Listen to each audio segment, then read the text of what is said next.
अस्सलाम वालेकुम dear student. तो आज हम सॉल्व करेंगे एक्सरसाइज 4.1 क्वेश्चन नंबर 3।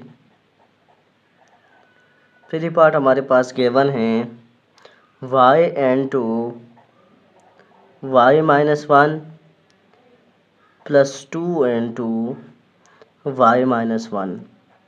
इसको भी हमने जस्ट फैक्टराइज करना है। बहुत ही आसान ये क्वेश्चन है।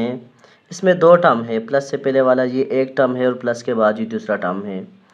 तो सबसे पहले हम लिखेंगे कि इन दोनों टर्म में ऐसा कोई नंबर या अल्फ़ाबेट या फैक्टर जो दोनों में मौजूद हो। तो अगर देखा जाए y माइनस 1 दोनों में ही मौजूद है, इस टर्म में भी मौजूद है, प्लस से पहले वाले में, और प्लस से बाद वाले टर्म में भी मौजूद है। तो इसको सेपरेट लिख लेंगे। इसके बाद हमारे पास बच जाएगा y प्लस 2, इसको लिख लेंगे y प्लस 2।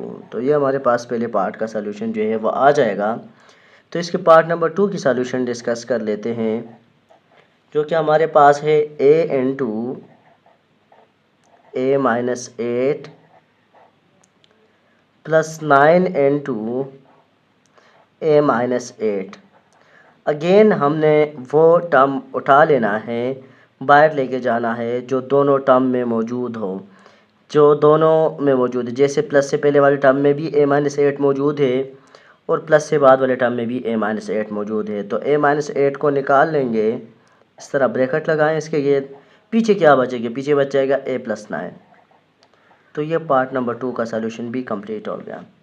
तो नेक्स्ट पार्ट नंबर 3 की सलूशन देख लेते हैं, जो कि हमारे पास पार्ट नंबर 3 है 4c plus 5d 4c plus 5d into यहाँ पर x मौजूद है माइनस फिर 4c प्लस 5d और यहाँ पर y मौजूद है, y है। तो अब हम अगेन वही कंसेप्ट, ऐसा अल्फ़ाबेट, ऐसा वेरिएबल, ऐसे नंबर जो दोनों में मौजूद है। देखिए 4c प्लस 5d यहाँ पर भी मौजूद है, 4c प्लस 5d यहाँ पर भी मौजूद है। तो इसको बाहर लेके चले जाते हैं 4c प्लस 5d। पीछे हमारे पास क्या बचेगा? पीछे हमारे पास बच जाएगा, इस टर्म में x बच जाएगा, बीच में माइनस है तो माइनस आ जाएगा, और इस टर्म में y बच जाएगा। तो ये बन जाएगा 4c plus 5d into X minus Y. Next चलते हैं पार्ट नंबर 4 की तरफ। तो पार्ट नंबर 4 हमारे पास है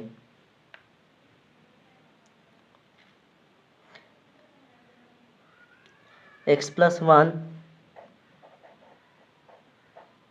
इंटू 2x प्लस 3। फिर बीच में हमारे पास इसके है माइनस और उसके बाद मौजूद है x प्लस 1। अगेन सेम वही कंसेप्ट है। देखिए x प्लस 1 यहाँ पर भी मौजूद है और x प्लस 1 यहाँ पर भी मौजूद है। तो जो टर्म दोनों में मौजूद हो उसको कॉमन ले लेते हैं, x प्लस 1 को, ये कॉमन आ जाएगा। पीछे हमारे पास बच जाएगा, यहाँ पर बच जाएगा 2x प्लस 3, पहले वाले टर्म में बच जाएगा 2x प्लस 3, जबकि लास्ट वाले टर्म में बच जाएगा -1, क्योंकि यहाँ से x प्लस 1 जब निकल जाएगा तो यहाँ से जस्ट बन जाएगा -1। तो ये बन जाएगा x plus 1 into 2x plus 3 minus 1 का आंसर होता है 2, तो ये बन जाएगा 2x प्लस 2। तो ये पार्ट नंबर 4 का सॉल्यूशन भी कंप्लीट हो गया।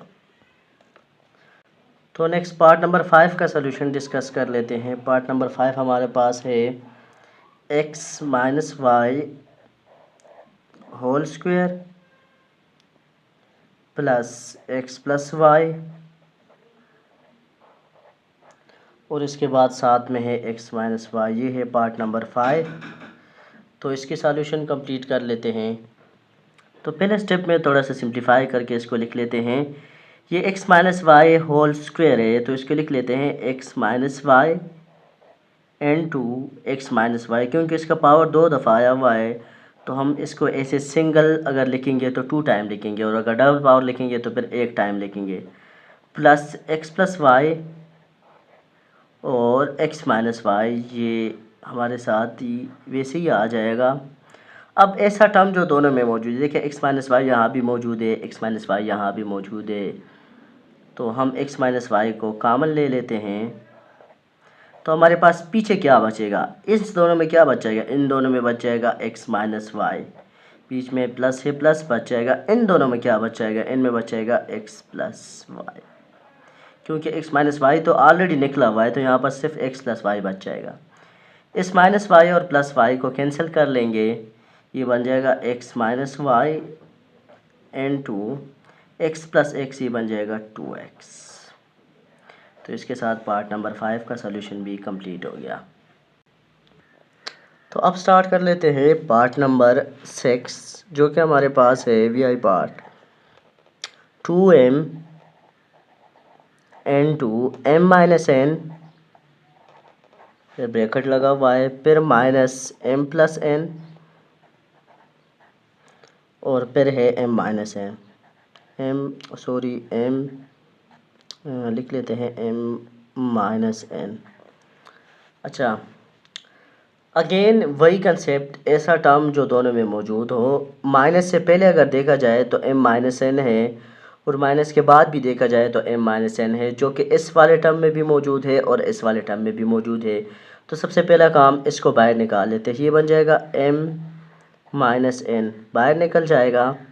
पीछे क्या बचेगा, या इस वाले टर्म में बच जाएगा 2m, बीच में माइनस से माइनस आ जाएगा, और इस वाले टर्म में बच जाएगा m प्लस n।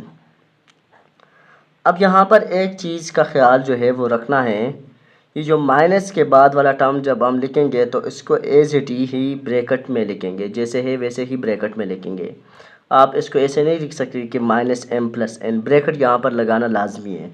इस एम और एन के गिर्द जो ब्रैकेट है वो लगाना लाजमी है। ये बन जाएगा M minus N into, ये बन जाएगा 2m, ये जब मल्टीप्लाई हो जाएगा ये बन जाएगा माइनस m और माइनस n।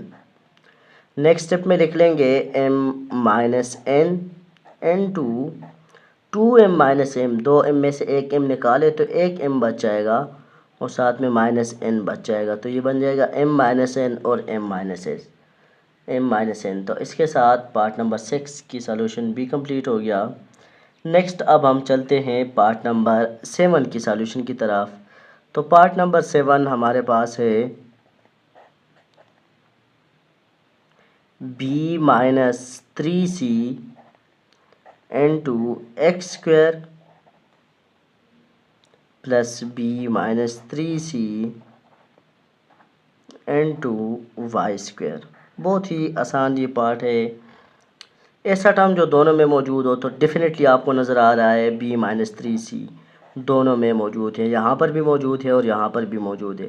तो पीछे क्या बचेगा, इस टर्म में बच जाएगा एक्स स्क्वायर, बीच में प्लस आ जाएगा, और इस टर्म में बच जाएगा वाई स्क्वायर। तो इसके साथ ये पार्ट नंबर 7 का सॉल्यूशन भी कंप्लीट हो गया। तो नेक्स्ट चलते हैं पार्ट नंबर 8 की तरफ, वी ट्रिपल आई, जो कि हमारे पास है के स्क्वायर प्लस 2k प्लस के टी प्लस 2t। तो सबसे पहला काम, हम यहाँ पर थोड़ा सा जोड़े बना देंगे, इसको अलग लेके सॉल्व करेंगे और इसको अलग लेके सॉल्व करेंगे। इस के स्क्वायर को लिख लेते हैं के मल्टीप्लाई बाई के स्क्वायर ही होता है ना, प्लस 2k को हम लिख लेंगे 2 मल्टीप्लाई बाई के, प्लस बीच में वैसे ही आ जाए, के टी को लिख लेंगे के multiply by T, plus 2t को लिख लेंगे 2 मल्टीप्लाई बाई टी। हमने जस्ट मल्टीप्लिकेशन के फॉर्म में इसको कन्वर्ट कर लिया। इन दोनों में अगर देखा जाए तो के दोनों में मौजूद है, यहाँ पर बच जाएगा के और साथ में बच जाएगा प्लस 2, क्योंकि इस के को जब बाहर निकालेंगे तो एक के बचेगा और साथ में प्लस 2 बच जाएगा। ये बीच का जो प्लस है ये वैसे ही आ जाएगा। इन दोनों में अगर देखा जाए तो टी दोनों में मौजूद हैं, तो यहाँ पर बच जाएगा के, इस टर्म में के बच जाएगा और इस टर्म में बच जाएगा 2, क्योंकि इन दोनों से अगर आप टी निकाल ले तो पीछे के प्लस 2 बच जाएगा। इन दोनों से अगर आप के निकाल ले तो पीछे के प्लस 2 बच जाएगा। तो अब अगर देखा जाए अगेन, इन एक टर्म ये है और एक टर्म हमारे पास ये है, इन दोनों में कॉमन क्या है, इन दोनों में ऐसा कौन सा जोड़ा है जो दोनों में मौजूद है, तो डेफिनेटली नज़र आ रहा है के प्लस 2 दोनों में मौजूद है। तो ये भी बाहर निकल जाएगा, तो पीछे बच जाएगा के प्लस टी, के प्लस टी।